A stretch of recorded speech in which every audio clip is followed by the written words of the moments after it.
Yan, for today's video mga kalabs, by the way, happy farming everyone and happy Sunday. So for today's video, ang ganap namo karon is nagplansya si Papa ang dari sa lining area kay sa Mercules, magsabwag na pod ni diri og similya mga labs, RC160.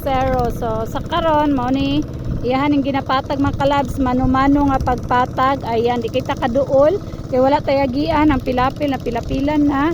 So nakabutas sa mga labs.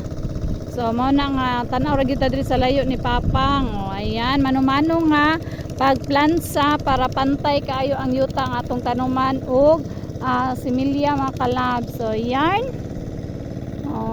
Og mo tama ko diri na mo ko na siya portion nga lawo mga labs. So diri ra sa gyud ta taman. So dili ko katamak kay nakabutas ko kawa ko chinilas gamit nila Tami ug iyang mga classmate ganina. So adyo ko yung kuha, nagbutas na lang jud ko. So mano-mano nga pag plancha mga labs. So yan. So mo na siya umpisa. Magbuhat sa ta sa tuang seed bed. Oh yan, ato ang punlaan.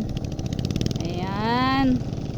So kani siya good for 2 hectares ni siya mga labs. So mana siya ngani siya kadako ang ato ang kuan, ang ato ang seed bed for 2 hectares. Ayan. So tama 4. So mga 5 mahumanan ni Papang.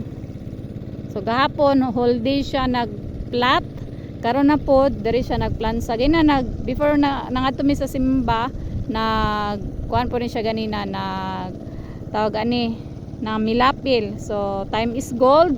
Basta ting land prep mga kalabs kay ang schedule sa atong tanom ug sa tubig ato adyong ginaapas kanunay.